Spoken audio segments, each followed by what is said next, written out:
Ladies and gentlemen, Rex Bear Leak Project, I apologize for the delay. We have Sri Master Gano Grills with us from Galacticus.com, and we're going to talk about activating the Kundalini, activating your light chakra system, and actually, I got the pause button there, getting the Kundalini to travel through the body, through the crown chakra, but in a way that's not detrimental. Because I've heard so many stories in the past of people that have activated their Kundalini on accident or too soon, and it has messed them up physically for years. You can read about it too. So you've got to be real careful with this stuff. Really excited to have Mr. Grills on the show with us today. I've known him now for over 2 years. I think you were one of the first interviews that I had when I was probably less than 10,000 subscribers. How's it going? Thanks for coming on the show. Sorry about the Zoom gremlins.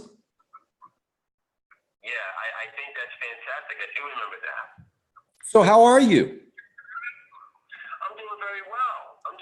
I cannot complain. It's a very busy time, and I'm very, very grateful for the day and age that we are all in. What about yourself, young man? Fantastic. Really excited to speak with you. It's too bad that we're not able to do this on Zoom, but at least I can get you on the phone here. There's a whole bunch of people excited to hear about what you have to say. When I talked to you a couple of days ago, the energy through the phone was just electric. I mean, the Thoth consciousness and energy that you present to the table, I think, is fantastic. So I want to hear what's going on with this seminar you're putting together in Florida. It's exciting. Okay. Well, thank you for that. And yeah, we definitely had a wonderful transmission, and I always enjoy our conversations. And Galacticus is embarking upon our 12th presentation within 5 years, and it is called the Golden Chariot Light Body Merkaba Seminar. Very, very intense, and it is something that has taken about 5 years for me to prepare my audience for quite slowly and effectively. It's not something that I could have started off doing. I had to grow myself quite a bit. So the Golden Chariot Light Body Merkaba Seminar, just the Golden Chariot, that's going to be happening September the 28th through Sunday, September the 30th in Miami. And we're really, really happy to give people the opportunity to learn how to, what I feel comfortable saying in public and on YouTube is that a lot of people have heard of a Merkaba. And the analogy that I would like to use is that what kind of car would you love to have, Rex? What are your favorite 2 or 3 cars?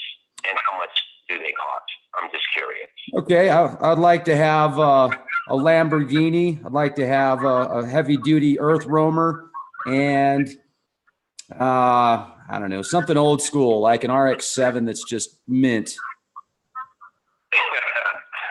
Okay, so which one, would you really, really, if someone were to just, if you were to meet one of these Arab sultans who have ridiculous amounts of money, they could get you a diamond-crusted Lamborghini with not a problem, just as a friendly gesture. But would that be your car of choice or your vehicle of choice?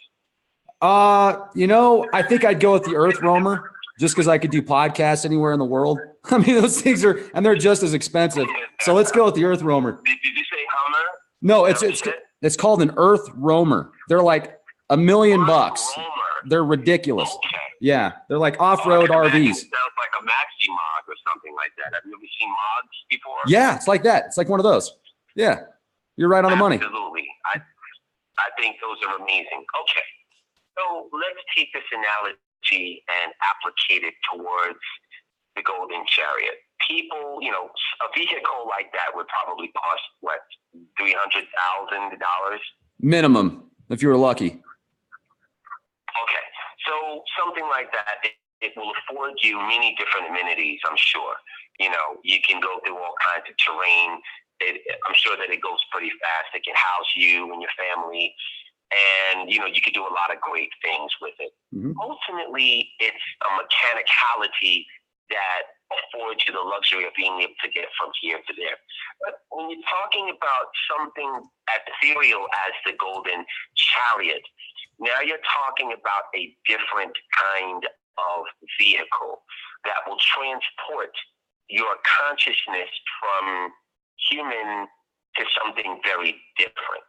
And if you look at the Mediterranean cube and you look at different things that are fantasized about in the metaphysics arena, or, you know, in the realm of, I would say, light workers and light bearers and people that do the work that we do, there are some very interesting depictions of what it looks like. But I've not seen an active one on YouTube yet. So the mechanics of building something like this within your consciousness is the template that I have. And we have about 60 people signed up so far. And I'm really looking forward to allowing that. And the gods have basically given us some very useful tools that we can use, because it's not something that the human body can build on its own. It's not something that the human consciousness would even know how to integrate and basically emerge from within. So during this seminar, I'm going to give all of those missing elements and components.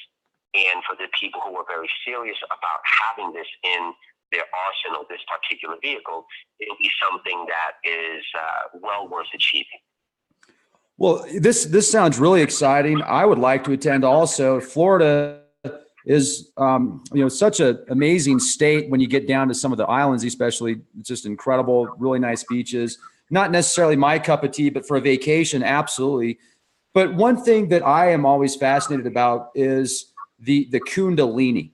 And I was hoping that we could discuss more about what it actually is and how, if you are planning on activating it, you need to be extremely careful.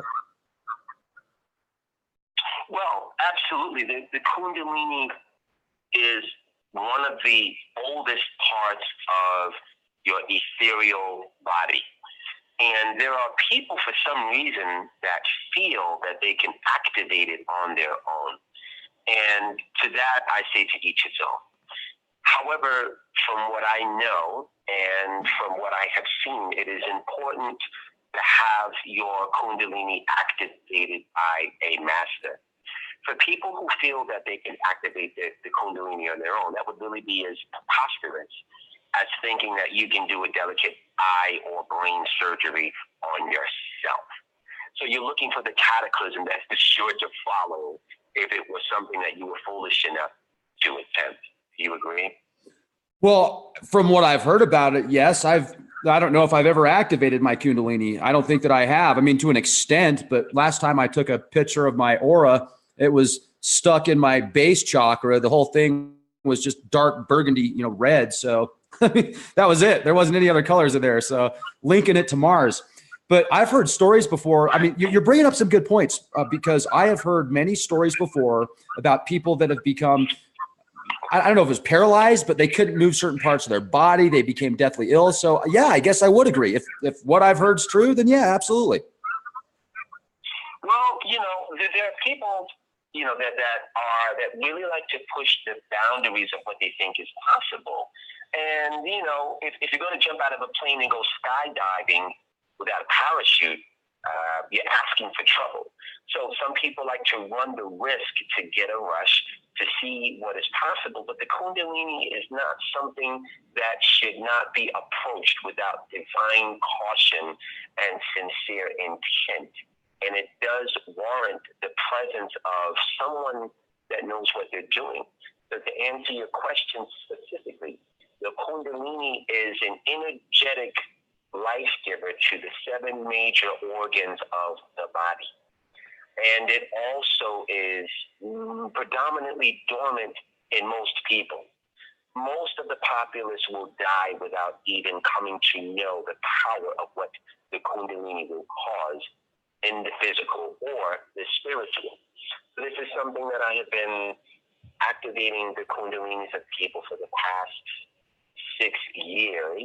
And there are many different byproducts that accompany the accomplishment of people having their Kundalini activated by someone like myself. So, there are many different things that happen. First of all, you have, at this point, I've created a very powerful template. So we have at this point, nine different concentrated formulations that will change the consciousness smoothly and transitionally into something very different. Let me give you a few examples of what that is. With Kundalini, we have DNA Reiki, which speaks to a lot of the codes that are inherent within the computer of the body. The body is it's an organic computer. And unfortunately, our computer, by virtue of what the demigods had done during the time of Eve, if you will, they basically have unplugged a lot of what the human body is able to do. One of them is to live a very long lifespan. Another one of the things that were unplugged is the ability to perceive outside of the five sense reality. Humans, by and large, are locked into a five sense reality, and very seldom do they wield the ability of the other facilities, the other higher senses that are outside of the five. And whenever they do elicit, they think it's a coincidence, or they say, "Oh, isn't that weird? I just thought about you when you called me." Or, something happened where I manifested a good luck, serendipitous event. These are abilities that we all have, but most likely are dormant. So when you have your Kundalini activated by your master, and you maintain the Kundalini, because it's not just about getting it activated safely, but it's about maintaining it and then utilizing it, right? So you have DNA Reiki that begins to correct some of the error codes that the human computer makes on a regular basis. When you look at women unfortunately get a lot of migraines, and they get headaches, and they get panic attacks. Some men get those things as well.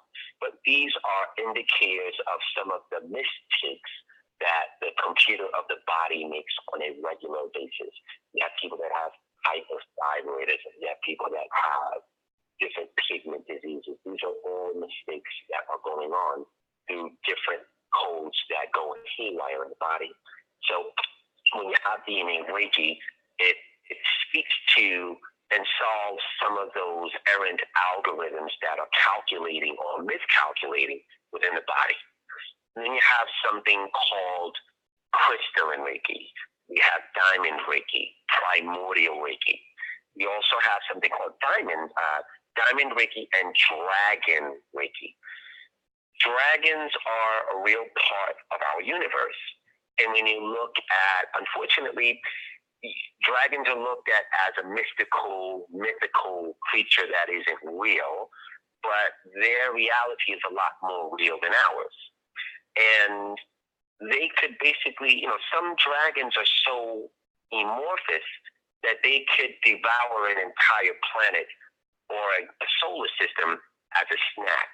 And it does happen every day somewhere in the universe. It's not even something that the human perception would be able to perceive unless it's something that happened in our proximity, but it's not something that ever would, because our particular world and our quadrant of the galaxy is protected by certain gods that don't allow our planet to be disturbed by some of those things that happen.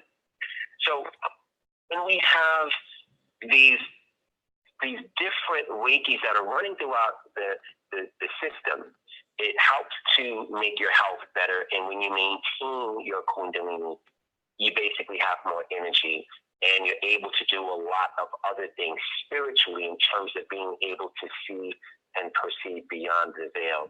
And that's a benefit ultimately for your spiritual evolution. That's really exciting how you brought up the code, because that's making me think about how the other day I was speaking, if you can control your, each cell, each proton, each neutron, and you are the Jedi. And then the code, we are code. We're made up of zeros and ones. Even the DNA is dual binary code. And if you think about the electric universe that we're in, if you break it down to that point and your mind thinks of it that way, then you can start to rewrite your synapses to take control of your body, your temple, which we should have control of. People would rather have control over their refrigerator, like their smart appliances, than they would their body. It's bizarre, but it's the way that it is.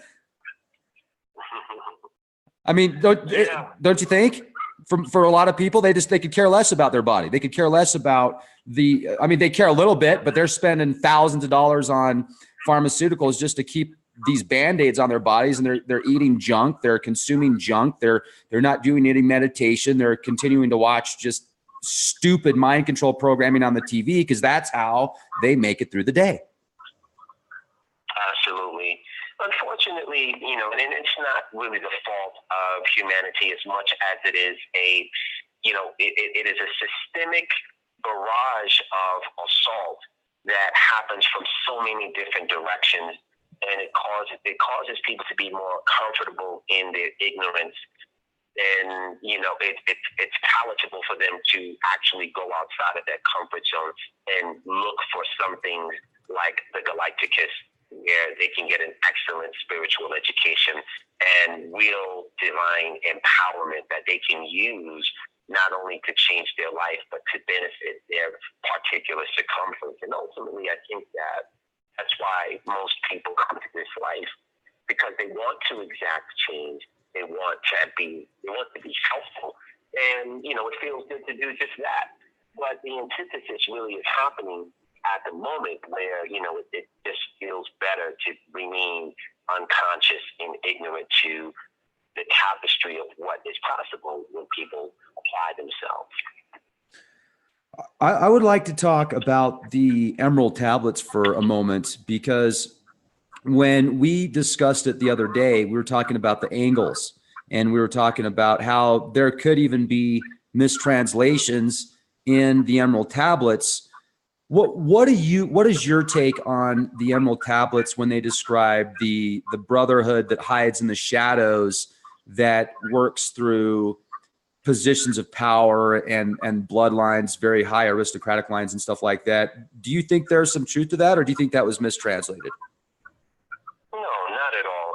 And when we had our conversation about that, and I need to be very, very clear, what I'm saying is that when people read a divine edict, such as the Emerald Tablets in particular, it is important to realize that it was something that had to be translated. So on a verbatim level, it's important to leave a little bit open, leave the back door open for flexibility, right? Mm-hmm. And it's important also to realize that the Emerald Tablets are extremely accurate when they're talking about, dark brightness, and they're talking about the shadows. And there are, one thing about Lord Thoth, and by the way, I want to make this very clear. Lord Thoth is a master of enigma. And what he does is he hides the truth from people that will ravage it and pervert it and misuse it. He's always done that. And even in his name, people say Thoth or Thoth. It's not that. It is Lord Thoth. The TH is silent, and then the second TH is pronounceable. So even that enigma in his name is something that he wanted to have so that people who really know who he is would pronounce the name correctly. And then when people just say Thoth, like they know him on a first name basis, it is something that is disrespectful when people say, when they talk about certain gods, I'll give you an example. There's a god named Lord Shiva. A lot of people, they just call him Shiva, like, he's someone that he's not a being that is not real, but he is a very powerful force that actually helps to protect the sensibilities of our world.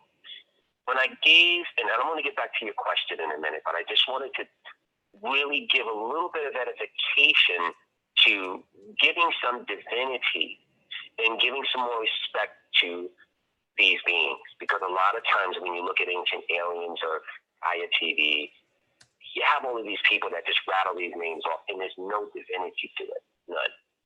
And I'm here to correct that. So one of the things that I had a Kundalini activation for a group of people in Rosemont, Illinois, and there was a young man that was there, and I have to personally direct energies into the consciousness of everyone as a remedial before they get there. I have to send 3 remote attunements from wherever they are. And people come from all around the world to attend these initiations that are private. So if someone is in Guam or if they are in Chicago or LA, they will fly in on the day. And prior to that, it is required for them to have 3 remote attunements that I have to direct into their consciousness. And there's a young man that comes in, and we have all of this documented on film.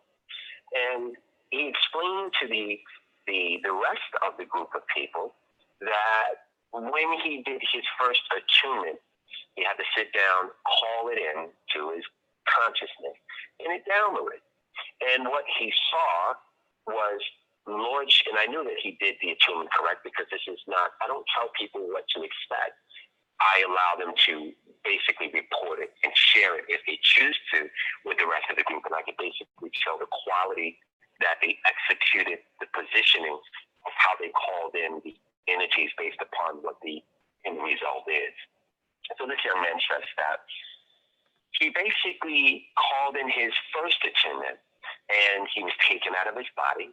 He saw the earth getting smaller and smaller. And he then saw Lord Shiva.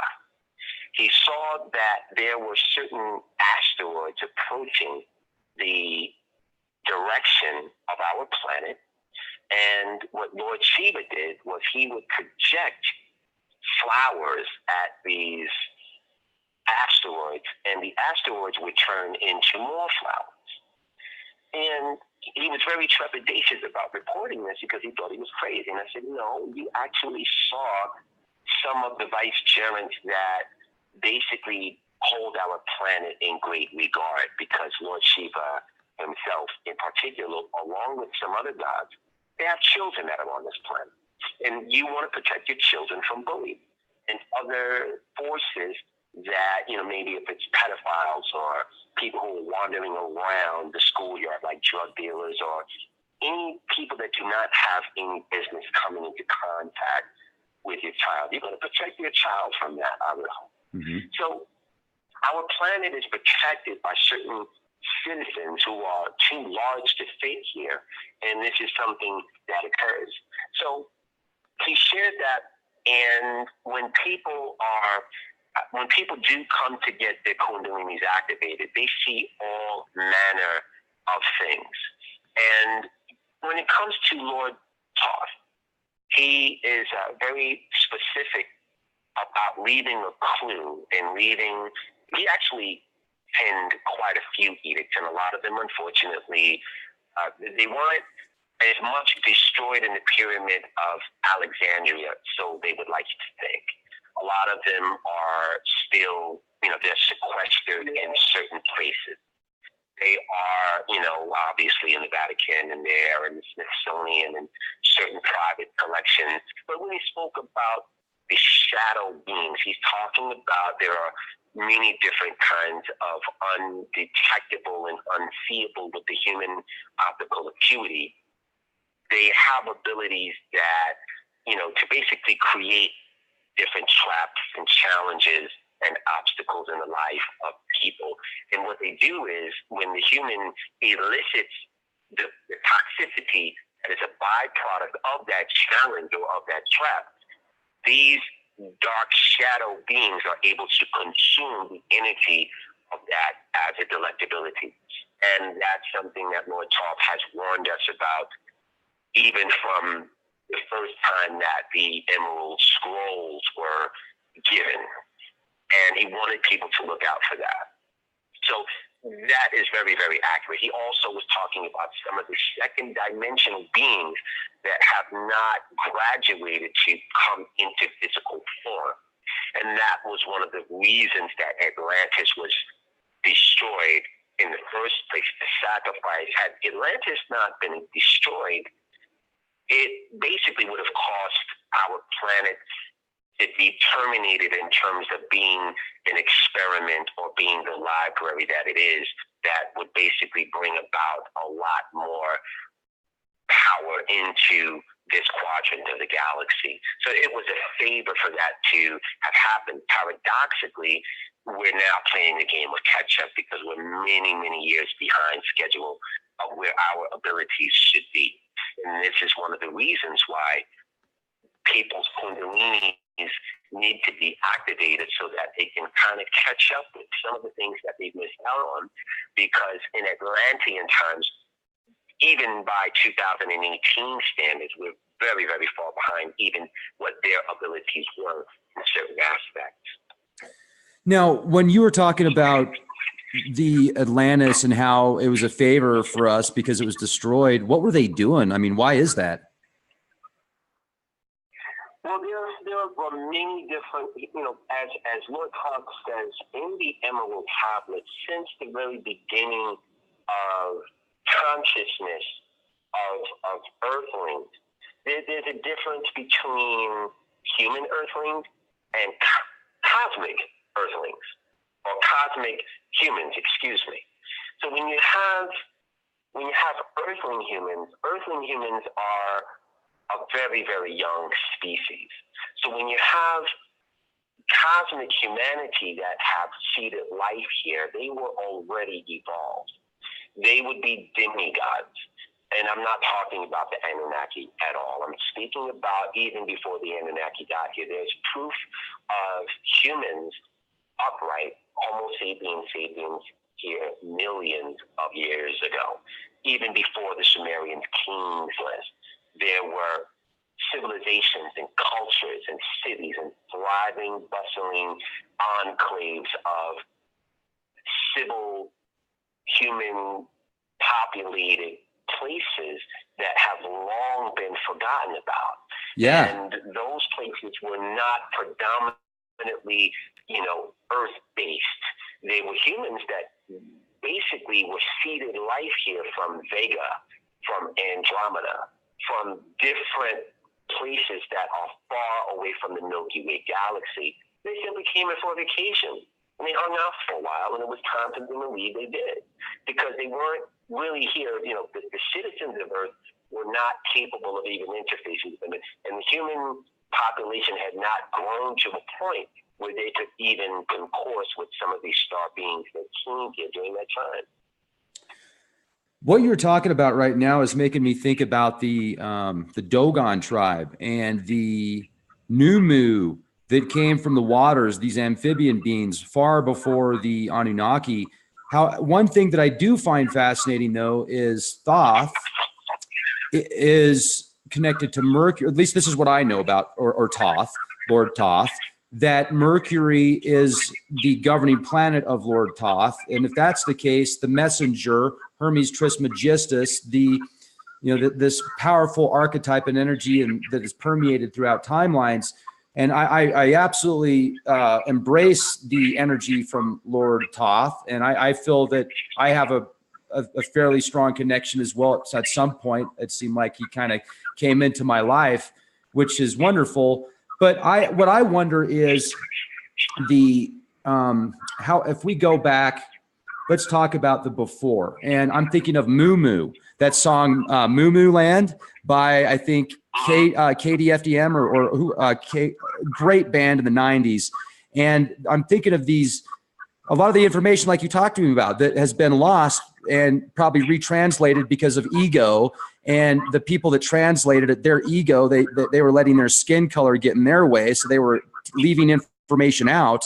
And now we don't have access to that information, which is very unfortunate. It's too bad that, we can all just work together throughout lifetimes. But these serpents from Atlantis that are still working in today and where we're at now, do we have an opportunity to reach a golden renaissance, or is this, where are we at in the evolutionary consciousness of the universe? I mean, are we going to start to see some superhuman type abilities, or are we going to go back into the dark ages? That's a really insightful question, Rex. And my answer to that would be, you know, what we perceive as reality is very, very minimal. And what I mean when I say that is that there is a multiplicity of realities going on at the same time. So there is a reality where we have a utopic, fully disclosed, known divine order of everything that already exists. And then we also have an apocalyptically uninhabitable place that, unfortunately, the powers that be now are very much beckoning and welcoming to come into reality. I am personally, along with the entire Galacticus movement, you, Rex Bear, and your entire audience that watches what you're doing, people like us are fighting against the proliferation of that level of darkness on this particular reality that we live on. And one of the reasons why you're doing what you're doing, and this is something that during a conversation, and I would just like to reiterate it, it's really not a coincidence, however we met, that you basically have a very, very fond and visceral connection with Lord Thoth. That's imminent. That's quite clear. It's empirical. You serve the light by making people aware of the darkness and what to do to bypass it and to look out for it, correct? Mm-hmm. Mm-hmm. So when you come across someone, you know, that actually embodies the energy of that, there are, you know, they say 7.5 to 8.5 billion people on the planet. Just the very fact that we're having this conversation and I am who I am, that's really analogous to finding a golden needle in a haystack of a warehouse that has nothing but haystacks, and you found that one golden needle. It's analogous to you being struck by lightning 5 times in less than 5 minutes and living to tell about it. You have realized that one particular algorithm that can only be created by the God that can move all of the circumstances of you not making this acquaintance out of your way. So what do we do with that? It's important that, and I speak to your audience with the clarity of knowing that whenever we support movies like The White House Has Fallen or Mad Max or Last Day on Earth, it was a Will Smith movie that he did with his son. It was, you know, well acted, but when we go to see these movies, we're giving a very powerful signal of the darkness and an invitation for the darkness, that kind of darkness, that kind of reality. We're swallowing the reality and making it part of our consciousness that, you know, if it were to happen, we would be ready for it. We would expect it. We're being given previews of something that could actually happen. But I would rather look at it as a warning as to what could happen if we don't do the opposite. And a lot of times people are not doing enough because they support these movies. So what do? We stop supporting these negative movies that are ushering in this kind of dark brightness that Lord Thoth warned about during the Emerald Tablets. And this is something that obviously was seen. If you look at Nostradamus had, you know, quatrains and anagrams where he warned about the same thing. He actually saw reality. He saw our particular star burn out. He saw the end of our particular solar system. That particular reality is also in play. And because we're on the outside of the Milky Way, we're not even on the center of the Milky Way galaxy. It's not going to make any difference to some of the advanced worlds and citizens that Lord Thoth met even during that time. And he's brought back a lot of the power that people could use today. So people ask me, they say, well, the emerald tablets is very important. But, he made a promise. If you read the tablets 6, 7, and 8, and you look at what he's talking about, the light is already here, and it's called the Lightticus. The magic that he's talking about is called hyper-nectar magic. It's magic that connects you to the most divine high. And when you look at words of power, sequence of power, he is already on earth now giving this to people, and it all speaks for itself.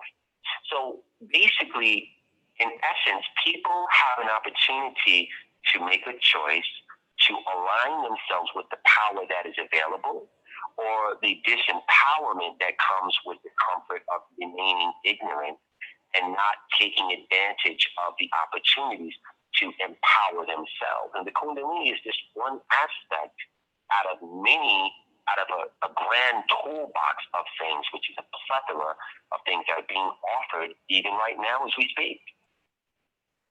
Now, this is fascinating. And when I go back to the moment when you were talking about how there's beings that can actually consume entire galaxies as a snack, I mean, that's kind of how you said it, right? Mm-hmm. I'm thinking I spoke about actually there are dragons that are that big. And just to give you a scope, because I know that I can feel the energy of some people who are listening to this now, and they're like, WTF. So I would just like to say to them that if you look at a grain of sand and how infinitesimal it is, that would represent our solar system, which is comprised of, some people think it's 9, some people say it's 12, but however many planets is in that solar system that we live in, that is equivalent to a grain of sand. And you drop that on an entire beach, a planet that's made of an entire beach, that explains planet Earth. Now, if you really think that there are not entities that are big enough to consume a bucket of sand, you're gravely mistaken, because the universe is a lot bigger and it's growing every day. 7-point-some-odd light years and then some. And what makes the universe continue to grow? And that's something that I would love to, matter of fact, Rex, if somebody can answer that question, I would like to give them a free pass to the Golden Chariot seminar. So at the end of our broadcast, let's see if somebody can answer that question. What is it that makes our universe grow light years every single day? And if you're going to try to go onto Google and Wikipedia, you're not going to find the answer that I'm looking for there. Okay, go ahead, Rex. Do you want to hear my opinion, or do you want me to wait until the end? Or will this take away somebody else? I don't want to take away anybody else's ticket, but I was talking about this just the other day, so there's a synchronicity moment there. Great. Should we wait until the end, though, or do you want me to tell you now? We want some really insightful person from your audience to be able to answer that at the end of the broadcast, and I'd love to give them a free ticket to the next seminar. So maybe I shouldn't say then. No. Okay. Keep that quiet, right? You got me all excited, man. I feel like I'm in class. I'm like, I got the answer. I'm raising my hand. Teacher. All right. So let me ask you this. And this is, I think, a really good question. What brought you to your point to where now you are a master and you have the abilities to teach people how to do this without them harming themselves? Okay. Well, one of the things I would say is that I had my Kundalini activated by accident in 2007. And I didn't know what was wrong with me. It felt like a giant hand had reached into the bottom of my spine and would shake me around like a rag doll. And as a result of that, I would be walking down the block going about my business, and I would just topple over. And about a year and a half, this happened for about a year and a half. It was extremely painful. It would happen ever so extemporaneously. So I found out in retrospect that my Kundalini was attempting to fire off, but my lower dantian, my lower chakras were blocked, and the energy of that fire was attempting to bust through, but it could not. So it would cause great pain and suffering on my behalf.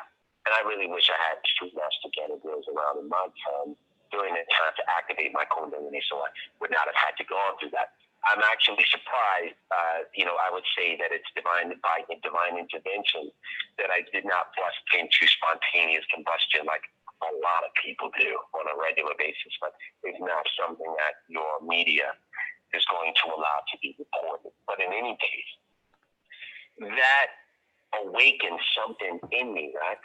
And they say that when your Kundalini is activated, it gives you an unquenchable thirst to discover God, or should I say, the God. And that's exactly what happened. So during that time, I started doing a lot of reading and meditating and everything that you could think of, in terms of gemstones and meditations and ayahuasca, everything. I left no stone unturned. There was something that was awakened. And there was a place that I went to on 444 Atlantis Avenue, or Atlantic Avenue. I like to call it Atlantis Avenue. By the way, 444 is the number of Lord Thoth and Archangel Michael, but we'll talk about that later. And when I walked into this place that was full of statues, and it was Lord Buddha, a lot of Buddha heads and different fat Buddhas and Potai, and Kuan Yin.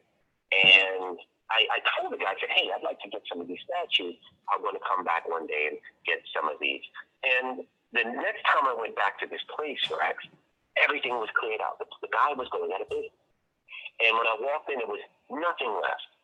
So he said, I do have one statue. And I happened to look on the glass showcase, and it was a statue of Lord Thoth. And I said, wow, I'll take it. And I still have the price tag on the bottom of that statue. And I'm looking at it right now, as a matter of fact. So I bought, matter of fact, I didn't buy the statue. I didn't even have the money at the time. He said, take it. It's yours. Give me the money when you have it. So in that same place, that's where I began speaking publicly. I was overwhelmed with some kind of internal desire or drive to begin to teach the things that I knew, but I didn't hear it talked about anywhere else. And I didn't even know how I knew this stuff, Rex. I had no idea. And I started doing a workshop called May Miracles. May Miracles, in that particular workshop, and this is another thing, I have a very good connection with a lot of the gods, but there's one god in particular that allowed me to give the people that came to this workshop a free pass to a spiritual celebration known as the Wesak Festival. And I downloaded a ritual in my consciousness that would allow the people to come to this particular gathering that happens in the Tibetan or the Himalayan Valley. And it happens when the moon goes into Taurus, I believe, in April or May. And there were quite a few people that did exactly, they followed the ritual and the instructions, and they were there. They went to the Wesak Festival, and it's one of the most finest things that they have ever witnessed. And this is at the beginning of when I started teaching publicly. Somewhere along the line, I was activated myself with my Kundalini officially, and I took the things that I learned, and I started making it available to other people, and I created some other elements to it, like Dragon Reiki, Primordial Reiki, and Solar Reiki, which is a prerequisite to this particular seminar that we're doing called the Golden Chariot Merkaba. And I've activated hundreds of people. And there were many miracles that were happening around me that I could not explain. Because I got something called Words of Power, and I started using them. Now, it talks about Words of Power in the Emerald Tablet. Words of Power are basically, it's a divine heka'u, or an utterance that changes the molecular structure of your reality in real time. Depending on how much you curse will provide the potency of the effect. Which really means if someone has a potty mouth, they will not be able to use the words of power. So it took me about 3 months to learn or to unlearn to stop cursing. And once I did that, I started using words of power on a regular. One of my favorite ones was to give someone a miracle. I would walk up to people and ask them if they wanted a miracle. And most people looked at me like I was crazy. But there was some force pushing me into a crowd of people announcing, "Hi, my name is Gano. I would just like to know if anybody here wants a miracle." And every now and then someone would say, "Hey, I'll take it." So I would put my hand on their heart chakra. I would say the word of power, and I'd say, "Okay, God bless you. Take care." And I did that to probably over 1,000 people over a short period of time. It was an initiation that I was being prepared for. So I had a set of a good 20 words of power that I made a permanent part of my consciousness, and it changed who I am. I found out that this is the funny thing about Lord Thoth. You still with me, Rex? Oh yeah. Oh yeah, man. I'm absorbing it. Okay. So what happened was there was an album. I happened to be in Harlem, and my favorite group is Earth, Wind, and Fire. I think most people know that. And I saw this album. The name of the album, I believe, is called All in All, if I'm not mistaken. And I saw this album, and I was rooted to my tracks. I couldn't move. Something about that album struck me, and I argued with myself for about 10 minutes, and I kept saying, I don't want to buy this album. No one uses records anymore, because by that time everyone was using CDs. Now no one even uses CDs anymore, Rex. Everyone is just using Spotify and Apple Music and things like that, right? Right. So I fought with myself, and eventually I relented, and I bought this album, and I'm walking around in Harlem like a moron with this particular album. I brought it back home with me to Brooklyn, and at that time, I lived on 445 Liberty Avenue. Every day when I walked out of my apartment at the time, this giant 444, which was right across the street directly from where I lived, it would jump out at me. And that was the beginning of me seeing the energy of Archangel Michael and Lord Thoth's number. They were beckoning me every single day. So anyway, this particular album that I bought, it stayed in my apartment for a month. And then one day, Rex, something came over me where I got a bucket and I put some cleaning products there, and I cleaned this area. I was guided to clean this area, and I put that album up to represent the Creator. And I made an altar, and I lit this candle, and I anointed this candle in a particular way that the flames shot up about 9 inches, and it was conveying some information to me. I didn't know what it was, but I just did. It's like I became a puppet. And a very good friend of mine called me, who I was trying to reach for about 3 weeks. She calls me and she says, "Hey, Gano, how you doing? I know you've been trying to reach me." And I said, "Hey, how you been?" She said, "So what's up?" So, we just started talking. 10 minutes into the conversation, Rex, she says, "Oh my God." I said, "Are you okay?" She said, "Gano, your I am is here."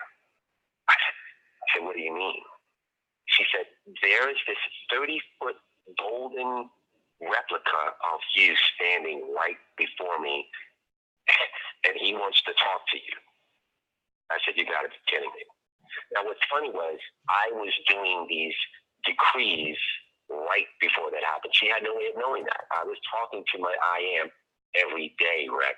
You follow me? Oh, yeah. So I get on the phone. Now, it's a telepathic conversation. And what I'm going to share with you is the beginning of everything that's going on now. I was in a relationship at the time, and my I am said, "You have to leave this relationship because it's killing you." And then he put a very bright, I've never seen this kind of pink before, but it was a iridescent, it was a diamond-like crystal that I've never seen the likes of on Earth. And he made me pull out my hand. I don't know how he did it, but he reached through the ethers and he placed it in my hand. And then he put it in, I put my hand back in my heart, and his hand was over it. And my whole body tingled. It was like it was syncing with this diamond, which later, well, let me tell you what happened. And that was the end of the transmission. So my friend gets back on the phone and she says, Gano, are you done with him? I said, I think so. And this is what she said, just to validate what happened. She said, did he give you something for your heart? I said, how did you know that?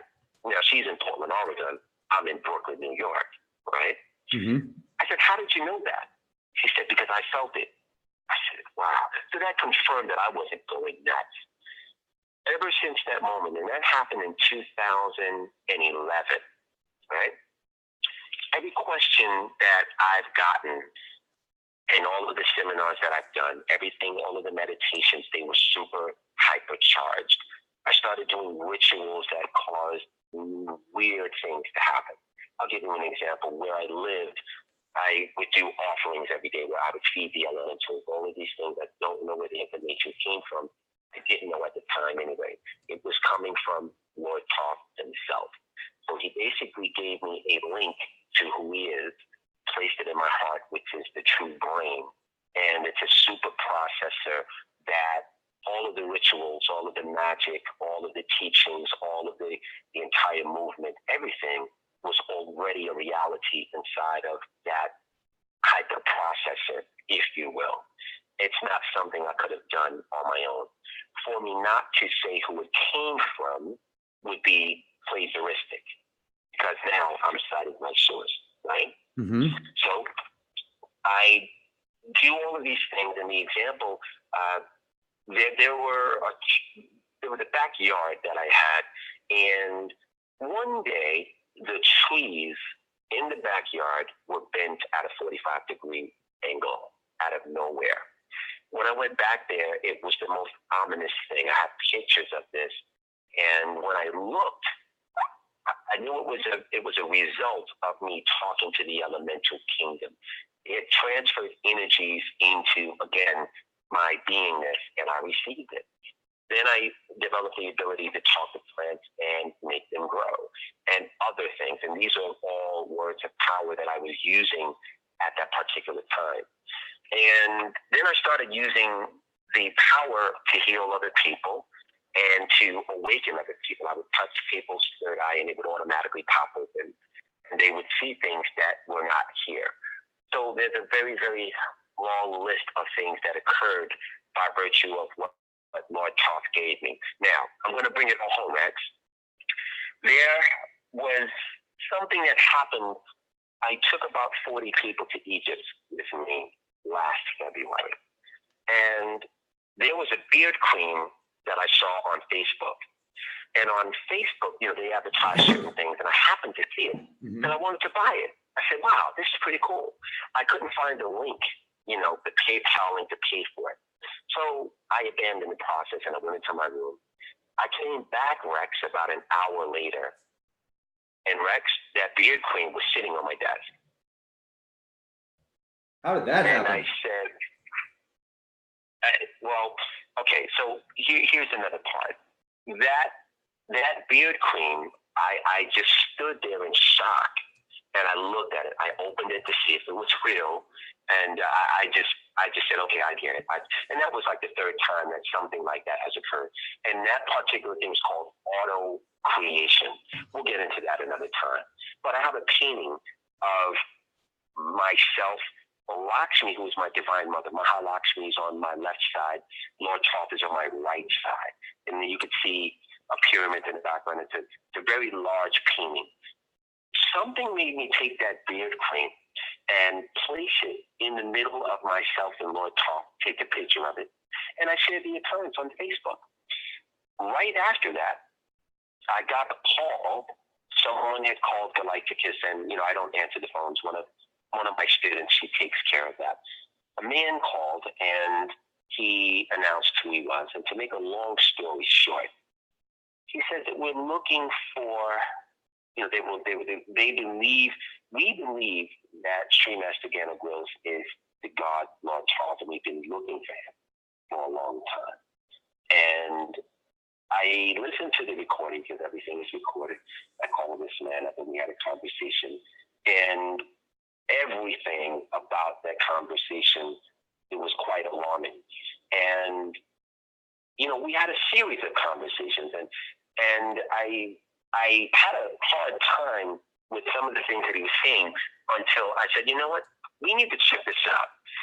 I'm going to send you some energy. So I went to my altar and I directed something to him, and he saw who exactly it is that I am, and it confirmed it.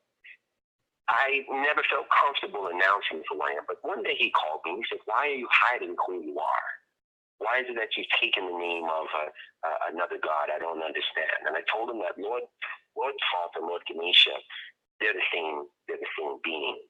If you look at their mythologies, there are a lot of parallels.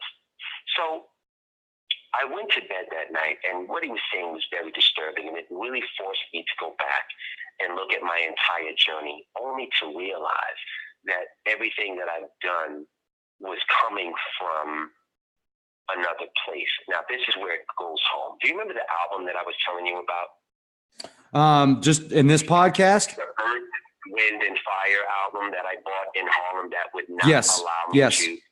Okay, I bought that album 7 years prior, and I posted that album up, and I made an offering, and all of these things go around me. I went and got that album, and I looked at it really closely. And when you read Aramaic, or you read Hebrew, or you read Arabic, they read from left to right. You know that, right? So we read the wrong way. We read backwards. They actually read the correct way. Did you hear English is called Pig Latin? Or Latin? English is like it's like a pig. This language is referred to by others as like a pig language. And it makes me think that our language, even the English language, is designed to kind of keep most people's minds inside of traps where they can't enlighten themselves because they're already stuck. It is. Exactly, right? So when I looked at this album, I looked at it, and now remember, the beard cream, I took a picture in front of the painting that I have with Lord Thoth and myself. What is a beard? It's a disguise. It's a disguise, and it was a direct message I was being told quite clearly right before I went to Egypt for the third time that I am Lord Thoth. Now, that was one thing. When I went to look at the album, if you look at it, the name of the album is called I Am. It's not All in All, I'm sorry. It's called I Am. If you look, Lord Thoth is right to the left, where when you read it, it basically reads, I am Lord Thoth. So the significance of where it all comes home is my I am actually is Lord Thoth. And the 30-foot golden beam that came down in 2011 and gave me that hyperprocessor to put into my heart chakra. He didn't tell my friend that he was Lord Thoth. He said, I am Gano's I am. When Lord Thoth walked the planet, he did not have an ibis bird head. He looked exactly like who I am. That's exactly what he looked like. And everything that I've done, when people do see Lord Thoth in the meditations, there are thousands of testimonies. That's exactly what that means. So when you go back and you look at the Emerald Tablets, and he said that he will come back, he will demand an account. He will also hold certain people accountable for what it is that they've done. It's really a second coming. And it's very interesting that when you look at the timetable of the Emerald Tablet, it predates the Bible. There are a lot of things from the Emerald Tablets that the Bible has borrowed. Very, very significant and interesting. But the work that we're doing, it all speaks for itself. It was all created by Lord Thoth, not Gano Grills or Sri Master Gano Grills. And I've only just begun to be very clear and adamant about where this is coming from, because it deserves to be clarified. And there's nothing that I'm doing that is not connected to the divinity of the God. One thing that I'm thinking about Gano, is when the description of Thoth is the son of Enki, and Enki is connected to the planet Neptune. And I wonder if Thoth is connected. I still feel Thoth is connected to Mercury, the planet closest to the sun, where it's almost a reflection of the sun at times. But where am I going with this? Thoth, the archetype of. I see you went back to Thoth instead of Lord Thoth, but that's okay. That's fine. I'm getting used to it. So, but let's talk about Enki for a minute. Now, has Lord Thoth given you any information in connection with Enki, his father? And a lot of people think Enki's the bad guy, and some people say Enki's the good guy. I think that there's probably a lot more good to Enki than many people give him credit for. I mean, especially if Enki's our creator in physical form. What are your thoughts on that?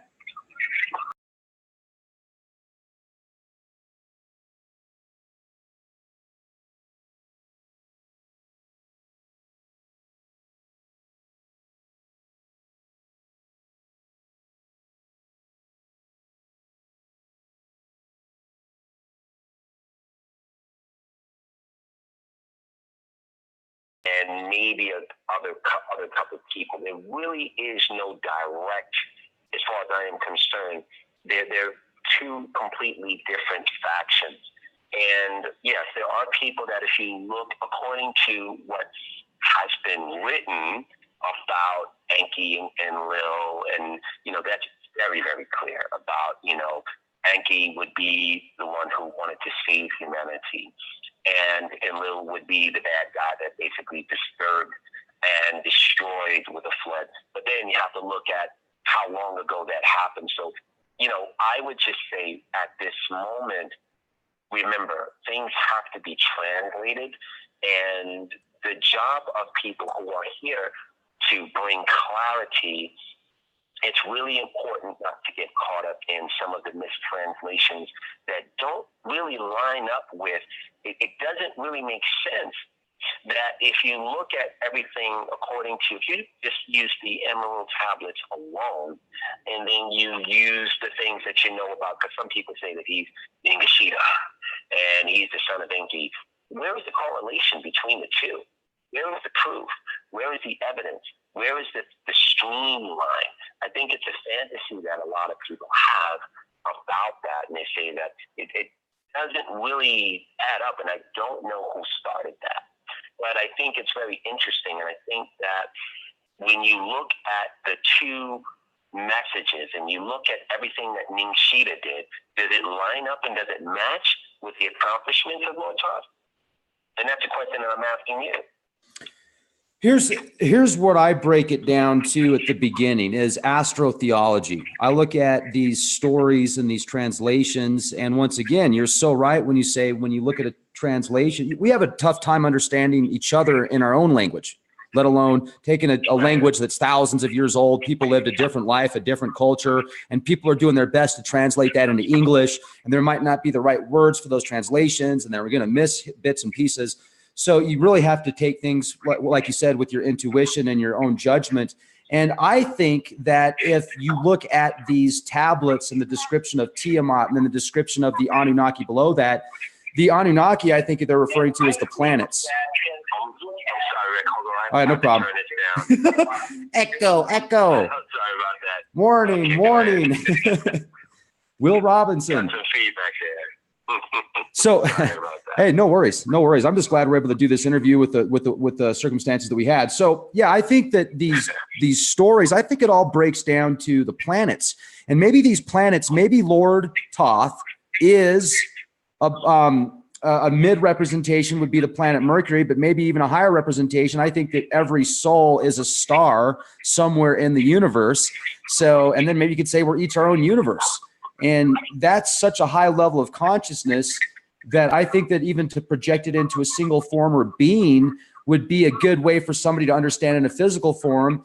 But to look at the consciousness as such a higher level archetype that it could be multiple places at once, working through you as a very high level form, like in the apex, or, you know, it's just incredible. There's so many ways to look at things that every time I think I know the answers, I learn something new that just adds a whole other layer of new ideas. So I just have to keep an open mind, but not so open that the brain falls out. I totally agree with you. And, you know, really pursuing the boundaries of what the cognition is in all manners of what this particularly is revealing is really important, not to let anything rest. Because I feel like, you know, you have to remember that Lord Thoth is an enigma. And it took me 7 years, and I felt like a moron, Rex, with all of the accomplishments that I had achieved. It took me 7 years to really get it, to say, oh, this was something that he set in motion even in 2011. And I just literally 2 months ago, I had to be honest with myself and say, why is it that I'm not allowing what is being told to me to really settle in? And there is an opposite of someone being egoic. There is an antithesis to that. And that antithesis is when, you know, women do it all the time. A man or a woman goes up to, you know, a woman and say, hey, Dad, you look great. That dress is fantastic. And the woman says, oh, this whole thing or this rag? There's an incapability of some people to even receive a compliment. The threshold for human enjoyment is very low. And an example of that is, you know, when, you know, you're laughing at something and you laugh until it hurts, you know, you will stop laughing because it's painful to continue your laughter. And then it gets to a point where, oh my God, I think I'm going to die. Stop tickling me. Or they have to turn away from the very thing that's projecting that frequency of laughter and jubilation in them. We can't go out and smile at people without people thinking that we're crazy. Well, if you go to the store, I mean, I know I can only speak about New Yorkers, but, you know, someone in Brooklyn or the Bronx, certain people on Staten Island, someone comes up to you and a stranger and they're just smiling at you, you're going to get upset. And there's something fundamentally wrong with how we perceive things. So to answer your question, which I think is very insightful about that, I think there are very fundamental distractions. When people start looking at things that don't really pertain to their immediate reality, which is, how are you going to rise above your personal limitations? How are you going to pay your bill? How are you going to pay your mortgage? How are you going to provide for your family, your children, your own basic needs and necessities? If you're distracted by where Nibiru is or who Enlil is and all of these other things, but you're not empowering yourself and you have these questions, and eventually I think all questions will be answered in time. But there is the known and then there is the unknown. When you're dealing with the unknown, and this is according to Lord Thoth, there are things that are just unknowable, Rex. And when people have the grace to really receive what it is that is, or that they are able to know, it will come to them.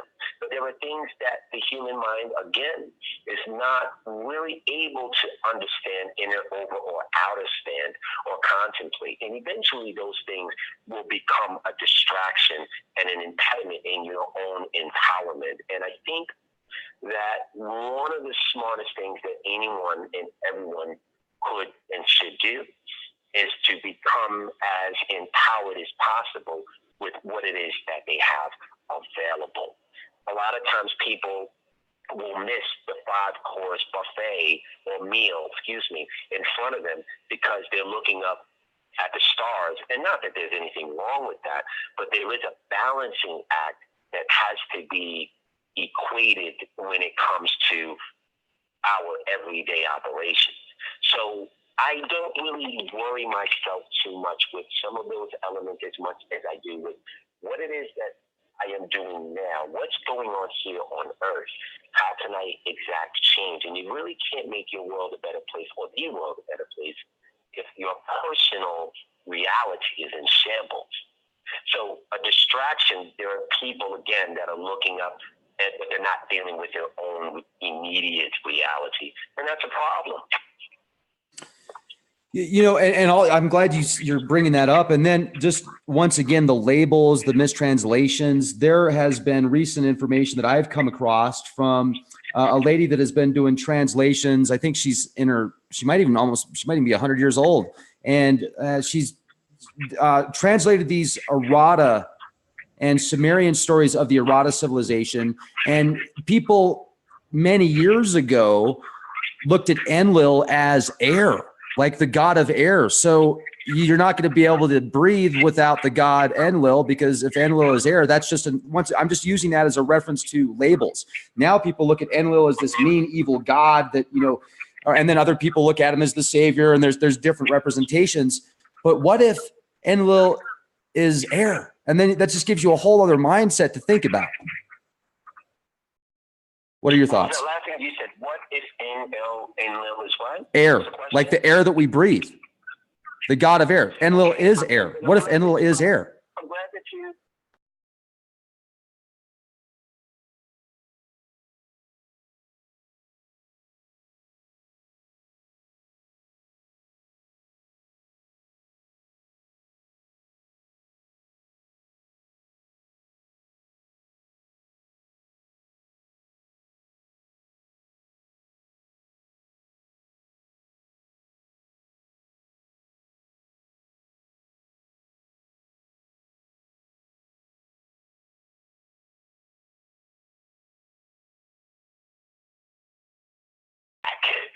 and certain places on the planet or in certain of the mountain, you will look and see that these are the actual demigods. Sorry? Can we jump back like 40 seconds? Your audio stopped when you said Enlil is not the air, and then you started talking about demigods and gods. Can we go back to that point, please? I apologize. No, that's okay. Absolutely. So I do not, I wouldn't hypothesize or even entertain for a second that they are the air that we breathe, because they're not capable of being the air that we breathe, because they are not full on gods. They are demigods. The Anunnaki are demigods. They are in between humans and gods, or earthlings and gods.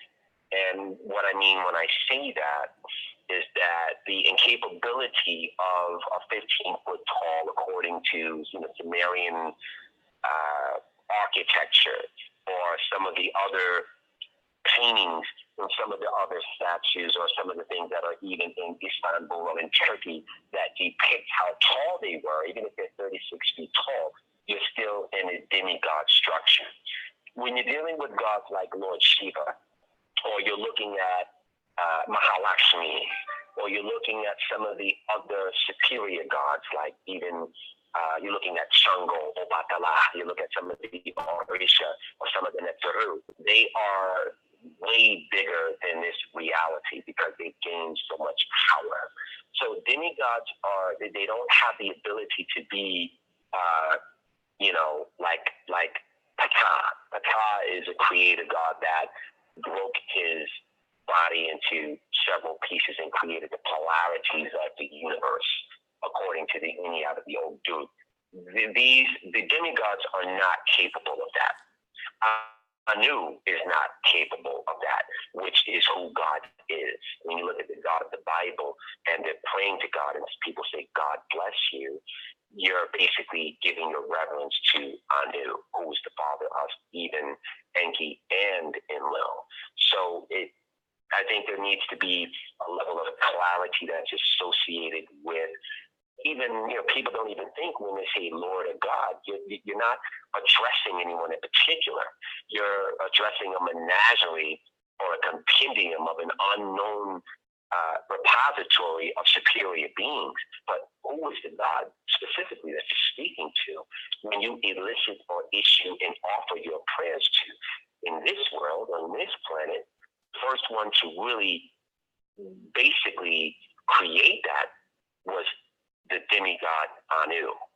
And I've not heard anyone really offer that particular particular conversation as to how he was able to do that. And are people really clear that, when you're praying to God, that's who that God is? I'm so glad he didn't put his name after it or before it. He didn't mandate that people say that, thank you, God, Anu, or Anu, God. He didn't do that. And there's a very clear reason why he didn't do that, because he wanted you to think that he was the creator. And that is a problem. And that is what causes our third dimension to remain exactly what it is. It's interesting. I'm glad you said that about who are you praying to when you just say God, because there's a definition of God. If you go back hundreds of years, God means unknown. And then I've heard other definitions of God as well. You can look at God as a creator. You said the demigods. And then when you're talking about Anu, I'm glad you brought that up, because you can actually read about Anu's father, which is Anush. And then you can read about Anush's creator, which is Tiamat. Tiamat is the creation before what you might look at as the Big Bang, or planets, or beings, when there was just darkness. But in the darkness, you've got everything embedded in the darkness. All colors are in the darkness, all spectrums. So yeah, that's a good point. Tiamat is the mother of the Anunnaki. And then when you talk about Ptah and you read some of these ancient Egyptian spells, like the Book of the Dead, the most powerful book of spells that I've ever read is the Book of the Dead, the Egyptian Book of the Dead. And these spells show these gods, like you're talking about, that broke apart to create the universe and duality. That's amazing. That's amazing. But I still want to go back to just the label thing here for a minute, because the ancients did feel, at least there was a section in Babylonia that felt that Enlil, just the title Enlil, was reference to air. But the way that you're describing the gods, Enki was also connected to Neptune. So if you look at it astrotheologically, at least the way that I'm looking at it, Neptune would be Enki, Anu is Uranus. And then when these battles happen, they were battles in heaven. And then I can see a microcosm effect as well. So actual battles, actual fights. And the Vedas show these beings coming down like Lord Shiva and the powers that they had. Lord Shiva, the creator and the destroyer. Isn't it interesting that CERN has a statue of Shiva? So do you say that Shiva isn't a demigod? Shiva is an actual god? Absolutely. Wow. And it is interesting that, in CERN that they do have his statue there. And what I would ask people is, why do you think that CERN was smart enough to have his energy there at their very entrance? Think about that. We're getting some audio issues again. I mean, this is an actual, it's a rhetorical question. But if Lord Shiva was not a real being, as powerful as he is, and you're dealing with a particle accelerator and clasher that basically is creating something, why would they have his presence there? They're not, they're a lot more intelligent than the things that they would actually allow to be known publicly. This is incredible. I am interested also in these seminars, and this one that you've got coming up in Florida. Could you talk a little bit about this for the audience? Because I know there's some people listening right now that are they live in Florida, and maybe they'll have an opportunity to attend. Yeah, that would be great. Well, on the 28th, we begin the affairs. We're doing something called cutting cords. I have an off-world dagger that basically cuts people away from a web that predominantly they are in the center of. This web begins to emerge around the consciousness of people who basically have used their word to create it in a negative fashion. So if you look at a fly, when it goes into a web, it's not really able, it can flutter around a little bit, but it's really not going to be able to break free of its enrapturement. This off-world dagger has the power to cut the webs from the auric field of the person who is in front of its power. We have a lot of footage of people that have had a very powerful, virulent reaction to being cut free. Some people automatically orgasm. Some people begin to weep. Some people, I don't want to say unfortunately, but it might have freaked a few people out, Rex. When we were in London a couple of months ago, I used this. I activated the third eye of a particular individual. But before I did that, I cut his cords. This young man came up to get his third eye activated, and he immediately fell out. And for about 40 minutes, all of these demons and people going in and out of his body. When he came out of his body, a lot of my students were standing around. We were attempting to basically soothe him and help him. When they came across some of the artillery, spiritual artillery that my students have, they ran back into the body. And we had to call the ambulance to take this young man out. And what I explained to him was he had so many tattoos on his body, he did not realize how much of a portal he had become. And I explained to people, you have to be careful of the tattoos that you have.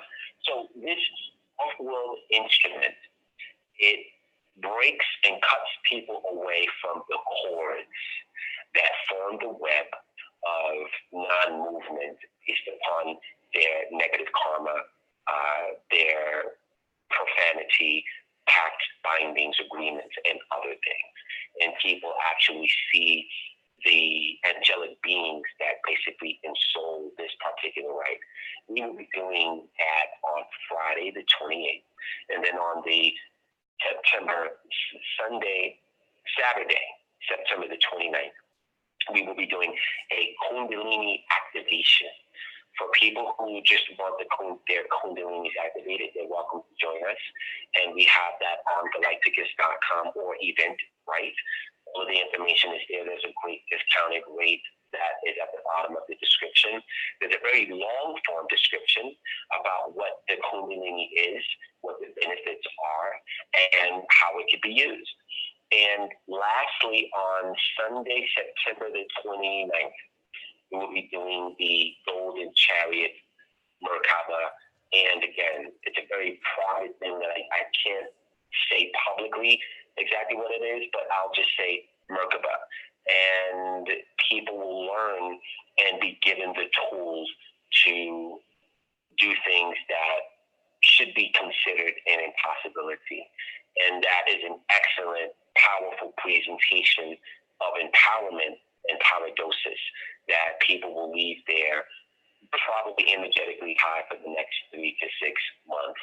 It's a beautiful thing. So I really look forward to inviting your entire audience, people who are ready to take the next step in their evolution. And also, Lord Thoth spoke about magic. And if you look at tablet number 6, I would invite everyone to listen to the Emerald Tablets or to read the Emerald Tablets. We are giving Hypernectar of Magic with something called Sequence of Power.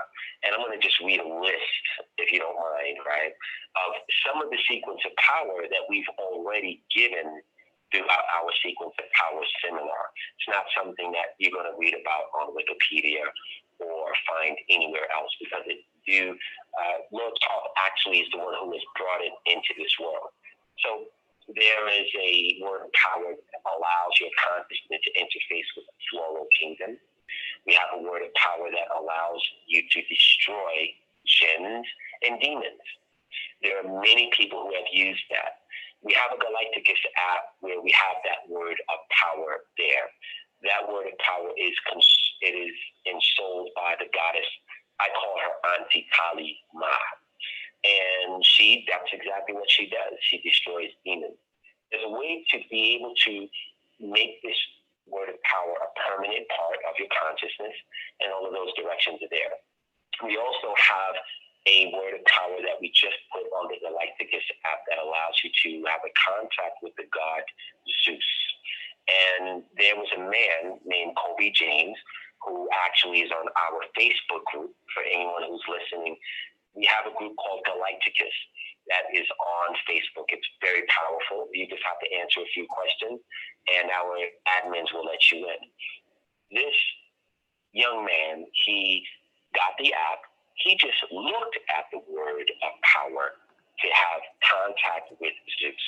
And he said that something came over him, and he went to drive 20 minutes down to the beach, and he kept seeing 444s everywhere.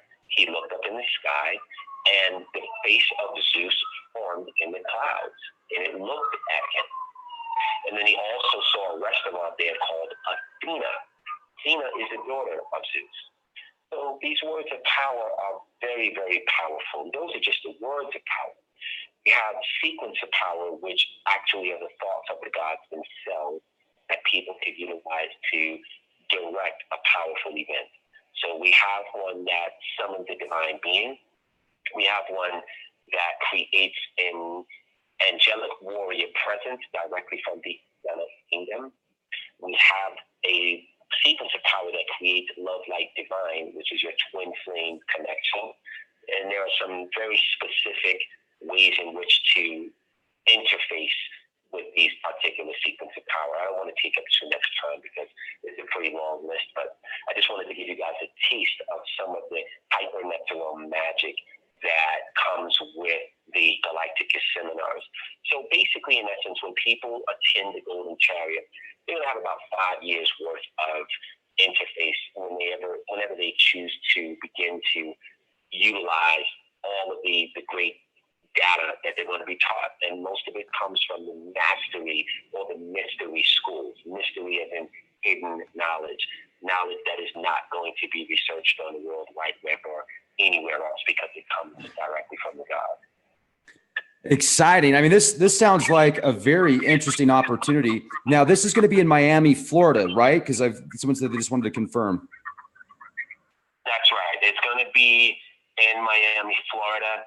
And, I'm going to pull up the Eventbrite right now. I just want to give the actual hotel.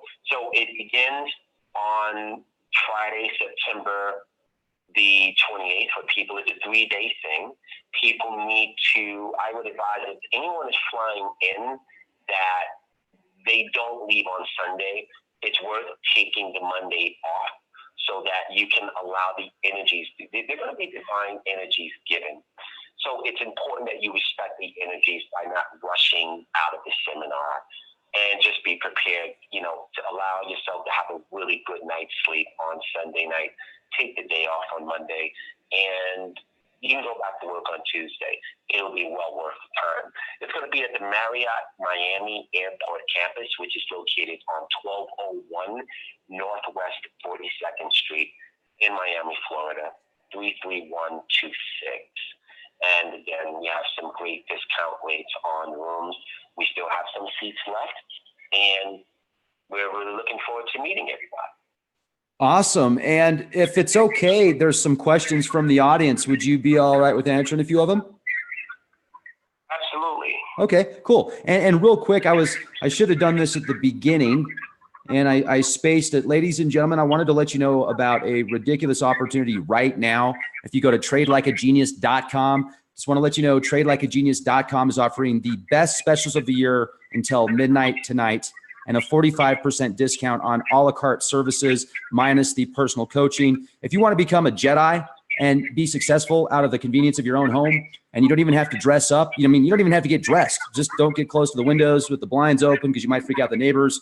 There's been a lot of great opportunities, and the best specials of the year right now, tradelikeagenius.com. You can get trade calls directly to your email that'll tell you to either buy or sell. It doesn't get any easier. You need to check it out, and that is just a quick shameless plug. So, all right, let's get into the questions here. The first question is, do you help with Kundalini activation? And that's a question from one of the moderators. And you've already answered that, but I think she's wondering if you personally help with that at these courses. Yes, when people attend the actual Kundalini and activation, we spend a fair amount of time going over a manual, over its history. We go through with a very fine-tooth comb all of the things that you can expect and how they work. And it really is it's a great utility to have but there should not be many questions once the person leaves there. They're going to leave with a manual that has very explicit information, as well as a room full of people that have shared their divine occurrences with the remote attunements. Excellent. Okay. And what would you recommend to help with mass consciousness raising the mass consciousness awareness? You know, it's a lot of people don't take the time to pray. And literally what we did last night was I had a video last night, and I asked everybody that was on the podcast to just pray for one thing that, you know, the world could benefit from. Just one thing. And I think most people were complicit. It was really powerful. So if every day you ask and pray for something that actually will help the world to become a better place, if enough people do that, Rex, again, our planet can change for the better overnight. And it doesn't cost people one thin dime. You've got a really nice YouTube channel. I like your YouTube channel. And, you know, that's great. It doesn't cost you one penny. It takes your time. It takes some of your energy. You focus that energy. You put good energy into the universe. Guess what? Good energy comes back. Why not? That's right. You know, that's right. Bill and Ted, man, they knew. Well, they knew that they knew how to save the world, be excellent to each other. They figured it out. It's not that hard. It's not that difficult. This is just so cool. We've got a great audience in here. Now, I'm getting a lot of people saying we got to get you back when we can get you on Zoom so the audio's better. And yes, I agree, definitely. And okay, where's this other question at? There's another one here. Any other questions, ladies and gentlemen? The chat's moving pretty fast, and I'm the only one here running as much as I can. So let's see here. I'm just reading through this. Galacticus.com. I'm leaving the link in the video description box. Yeah, I actually emailed you a description that has all of the things in there, Rex. I hope you're able to use that. Yeah. And yeah, I mean everything about how to contact us and how to get to the website. That would be fantastic. Okay, great. Let me. What we'll do then is we'll close this out. Let me see if I can turn my. I'm going to go ahead and stop the screen share and turn on my video. All right. So thank you very much, everybody, for attending this podcast. Apologize for the delay, but that's usually how it goes here at the Leak Project. You know, you can never be too. You can never let people know exactly when you're going to get started just because the gremlins come out even quicker. But thank you once again for being excellent to each other. Galacticus.com. Check out those specials at Trade Genius, tradelikeagenius.com. Let them know Leak Project sent you. And thank you so much, Sri Master Gano Grills. Rex Bear, thank you so much for having me on again. And thank you to everybody who listened to the Leak Project. It's always a pleasure, and I'll talk to you soon. Talk to you soon. Be the change you want to see, everybody.